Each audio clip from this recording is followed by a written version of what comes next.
Hi everyone and welcome to another sales roundup video. I didn't do one of these last week. I kind of mentioned briefly in my whole video on Sunday, that work last week was just kind of manic. So it got to the evenings. I was working late some evenings anyway, and then the other evenings I was just like, no videos today. So yeah. To be fair, I had like 3 sales last week, so it would have been a really short video anyway. But things have definitely picked up this week. And actually really quick, talking about videos, my friend told me that the quality of my last few has been like really bad. I tried to change some of the settings on my video software just to try and stop it like taking about 5 hours to upload. It looked fine on my little phone screen, but he said he looked on a computer and it really wasn't good. So hopefully the quality should be a bit better now. So sorry if you've been watching it like squinting at it being really blurry and horrible. But yeah, so lots of good sales. Well, some good sales. Lots of sales anyway, whether they're all good, questionable. But first up is a Batman figure. So this isn't really something I usually pick up, but I saw it and thought, oh, that's kind of interesting. It was a figure of the Riddler. I paid £3 for it, but he had his cane missing, which was a bit of a problem. But new and pre-owned but good condition, they go for like a lot of money. So I thought I'll try it anyway. I put it up like as soon as I got home from the car boot after I did the video. I think I put it up for 20. I really wasn't sure I was going to get that, but literally 10 minutes after it had been up, I got an offer for 15. So I took that one. So that was £9.24 profit. And that one actually was sold through the global shipping program and went to a man in Italy. Next up was the 2 dress that I picked up at a car boot a couple of weeks ago. I paid £1 for it. It was nice and floral, very summery, just a really nice kind of fresh, lightweight summer dress. I took an offer on that one for £8.99, so that ended up as profit of £5.99. I was happy to take an offer on it. Again, it sold within the month of it being bought and listed, so I thought, you know what, just get it out the door. I have quite a lot of dresses and a lot of clothes at the moment, so if I can get it gone, great. And still a £6 profit, so happy with that. Next up is a massive fail. I actually made a loss on these. I knew it was going to be a fail pretty soon after I sold them. So this was 2 pairs of M&S St Michael vintage slippers. They had some quality issues, which I listed in the description, but after the buyer had bought it, paid for it, and let me dispatch it, she decided that she was going to start querying the quality issues. So I knew from that point that when they arrived, I knew she wasn't going to be happy with them. So she said they weren't as described. I just refunded her for both pairs. eBay have a really fun quirk where if you get a certain amount of items not as described, they will up your fees. And they actually did it to me when they shouldn't have done. Finally got hold of someone who actually knew their own policy at eBay, and he said no, it's a complete mistake. But because of that, I thought I'd rather just refund this buyer rather than having her go through and submitting an item not as described right, and potentially that triggering the same issue that shouldn't have been in there anyway. So because of that, I did lose the eBay fees because it didn't go through the channels. I just refunded straight through PayPal. So it did mean that I was actually minus £7.44 with that from the eBay fees and the postage that I then had to pay for myself. And of course the cost of the shoes. So complete fail, but it is what it is. Next one is a purple vintage long sleeve dress. It's kind of like a tailored one. It was nice, almost like a formal kind of occasion wear one. I could see it kind of like, not a military parade, but like a remembrance parade or that. It was just a really nice, classy dress. It was one from my own private vintage collection that I've been selling off over the last year anyway, which is actually how I got into reselling, seeing sort of all that go quite well. I thought, oh, there's a bit of a market here. So yeah, I took an offer for that for £14 plus postage. Next up, bit of a fail, completely my fault this time. It was a size 26 1980s green floral tea dress. The shoulder pads had disintegrated, so I tried to remove them and was snipping away, cutting them out, and didn't realise that they had actually been cut into a seam. So I'd made a nice hole in the shoulder seam, which wasn't ideal, really. So I lowered the price on that. I sold them for I sold it for £5.50 plus postage. I paid £1, so I still got £3 profit from it, which isn't great, but I got my money back, made a little bit of profit. See, as though I messed it up to begin with. I am actually quite happy that it sold, but we'll move swiftly on. Another one that was a dress that I bought for myself, never wore. It was another two dress. So again, I always say in my haul videos that I quite like selling two. It doesn't go for much, but there is a market and it does go pretty quick actually, especially for a supermarket brand. This one's like a grey floral one with some yellow floral pattern on as well. It had a nice sort of skater skirt to it. It's quite a thick material, but I took an offer for that one for £6 plus postage. And next up we have one of the house coats. So if you haven't seen it, a few weeks ago I bought about 8 or 9 vintage house coats from a lady at the car boot. They were £1 each. I've sold 2 already. I sold one for 25 and one for 20. This one was the pink and purple one, and I took an offer of £18 for it. So after fees and after postage and all that, it cost, I got a profit of £13.67, which I am super pleased with. I didn't know whether they'd go when I bought them all, so I've been getting some really good profit. So if I ever see those again, I will definitely be picking them up. Really good buy. Next up was one of the skirts. The skirts are finally gone. If this is the first video you're watching, I keep picking up skirts. I don't like them. I don't know why I have this aversion to them, but I keep picking them up and they stick around and I really struggle to sell them. I don't know whether it's just the market isn't there or whether I just don't list them properly. I have no clue. But I actually sold one this week, which is really good. And it sold for full price, which was $11.99. So she didn't offer or anything. So straight gone for $11.99. It was an Eastex one. And it was navy white maxi skirt. That might have had something to do with it, because I know maxi dresses always fly out for me, so perhaps maxi skirts kind of have the same effect. I don't know. But I paid 10p for it, so that was good. £9.45 profit. Then we have another item that I don't tend to buy, really. I know I've watched a lot of YouTube videos of other resellers that always pick up football boots, but it's not something that I tend to have forayed into. But I got these just because they were really nice quality. A pair of, I think it was orange and purple Nike Hyper Venom football boots. They were only a size 6, I think it was. I paid £3 for them. I took an offer of £12 and a penny. I presume because the postage was £2.99, so I guess that was just to make it a straight 15 quid or whatever it is. So £6.74 profit on that. It was quick to photograph, quick to list. So yeah, £6.74 for something that sort of flew out the door within a month. I'm perfectly happy with that one. Then we have, I'm trying to read, I've made a list, but I've written on both sides of the paper and my pen's gone through, so I can't actually read what I've written. But this one was I know this one.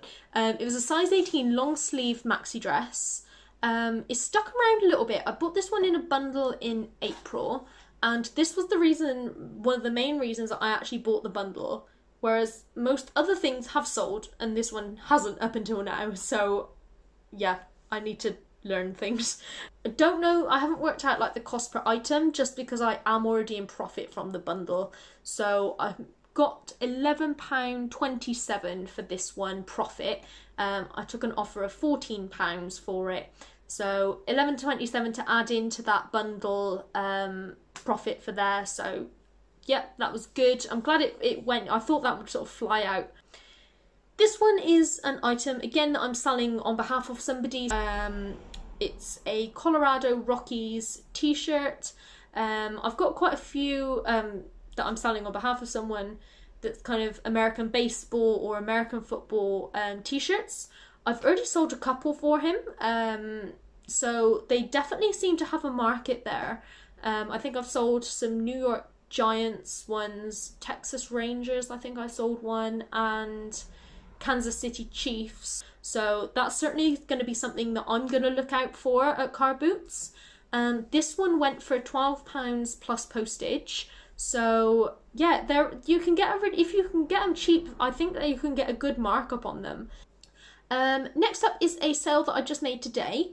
It was a bundle of damaged vintage clothes. So most of these were from bundles that I've bought where the item has it's either got skags or holes or marks or a broken zip, a missing button, just something that means that I'm just like, is there much point in using a listing and trying to sell it when it's got damage? I put it on auction. It had 2 bids, but I sold it for £5.50 plus £6.99 postage because it's in the 2 to 5 kilo weight range. I spent about £3 to £4 on the actual items in there that weren't from bundles, so I got £4.18 back after fees, so that's covered the items that I've bought. So that was my main goal with it, just so I wasn't out of pocket, so that's good. I'm really pleased about that. Next up is my one Depop sale from the last fortnight.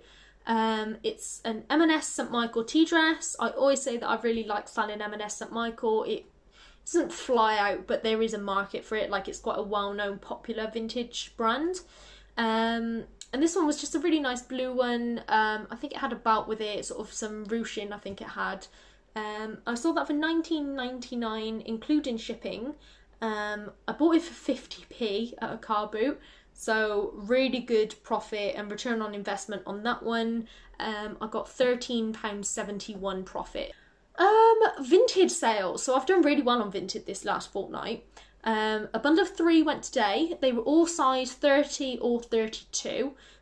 So I picked up a few sort of bigger sized items at a car boot the other week, and I wasn't sure what the market was, wasn't sure if they'd go. These 3 in this bundle cost me £1 each, and on Vinted, if you buy a bundle from my Vinted store, it automatically reduces all the items by 10%. So after that 10%, I sold this size 30 blouse. It's a really nice vintage one. I think it was black with like orange and multicoloured floral pattern. That one went for £8.10. Then there was a red floral, like I think it was approximately, and I put approximately because it was really hard to date because the label was really faded. Approximately a 1990s dress, just a nice casual day dress. That one went for £11.70. And another one that I thought was really nice was a 1980s, it's like a white and red floral I can't say floral today. Floral tea dress. And again, that one went for £11.70. And the buyer pays the fees on Vinted, so I got a straight £28.50 profit from that. The buyer paid and sent the shipping label separately, so no shipping to come off. So straight £28.50 for the 3 items. So that was I was really happy with that today when I saw that come in. Also on Vinted, I sold this beige top. It was from a bundle. It was one, I didn't even put it on eBay or Depop. I just put it on Vinted for £1.50. That's the thing, I think when you buy bundles, especially like mystery bundles, you get some good stuff, but you get some stuff that you just think, is it even worth my time listing it? But for £1.50, you know, it's an extra £1.50 in the pot. No fees, so is what it is, and I'm already in profit on the bundle as a whole, so anything that I get from these kind of little items now is just a nice little extra, really. Bit here and there ticking in is always nice. I sold this, another Eastex actually. Eastex have gone really well this week. But it was a 1980s tea dress again, size 14. It's like a light green blossom style sort of spotty pattern. Paid £1.82 for it because it was in a bag where they just said like, oh, 20 quid for the lot, so I worked, or 10 quid for the lot. So it worked out as £1.82 an item. Took an offer for that one of £10 plus postage, £8.33 profit. So again, happy with that. It was quite a quick sale again, sort of within a month or two, so I'm pleased with that. And this one is the last sale. If you watch my haul video on the Sunday just gone, I bought a dress and it was black with like some really multicolour, like bright floral patterns. And I said I bought it because I'd already sold one really similar, and then in the video I was like, have I actually sold it? And I kind of doubted myself. And it turns out I hadn't sold it, but now I have. So that was really good timing. Again, this is an item that was mine, the one that sold this week. I haven't listed the one from the car boot that I bought last week. So I'd sold this on Vinted again, £13, and then the buyer paid for the shipping label too. So yeah, that's good. So overall, as it's now the end of July, I thought I'd kind of give a really quick July roundup then of what I've sold. So I've sold 54 items in total. Some of those were personal items, some of those were for other people. So actually from my reselling, I've sold 46, which I think is like double what I sold in June. For some reason, like this month, I have sold a few bundles, especially on Vinted. So that's really helped get quite a bit gone. Of the items that I've sold, I've made £378 profit, which is an average of around £8.22 an item. And obviously that has been sort of dragged down a bit by those refunds, by the £1.50 top. So actually having that as an average profit, knowing that I've sort of had to refund and had some really low sales just to get rid of things, I'm quite pleased with that actually. That's better than I thought. And for a month in as a whole, obviously that is just based on those items. That isn't based on sort of all my costs for July. So actually my net profit for July in total was £141.61, not including petrol. So that's a nice little add-on there. So, and I've driven quite far to car boots this month, but hey ho, we'll ignore that for now. And obviously I only sort of started reselling in April. So obviously before that I was selling off my vintage collection and personal items, which I'm still doing now. But these first few months I've been to car boots, I've had to buy up stock and stuff. Which I'd be doing anyway, like throughout the year I'll be buying it. But it's kind of, I've got a lot to list. I'm only sort of just getting around to listing a lot of it. So hopefully, I kind of find there's always a delay. So you buy stuff sort of the first few months you're only buying, and then you're buying and selling, and then hopefully you're selling. So fingers crossed, getting enough in now, buying enough in now to keep stuff back in case there's second wave, second lockdown, and of course winter as well when there's not going to be car boots. So I kind of don't mind that I'm not making a huge amount at the moment because I know how much stuff I've bought. So that's fine with me. And I think I made a loss in June of like 35 quid. So to get profit this month of 141, when I've been buying a lot, and the fact that it's only like a little part-time hobby for me. 141 profit this month, I'm super pleased with, and hopefully I'm going to get a load, I'm going to get a load listed in August. It's meant to rain tomorrow, so I was going to go to a car boot, but I might just be listing all day. So fingers crossed, by next week I'll have enough for another sales video for you guys. And weather's good for Sunday, so I should be doing a haul video from a couple of car boots this weekend.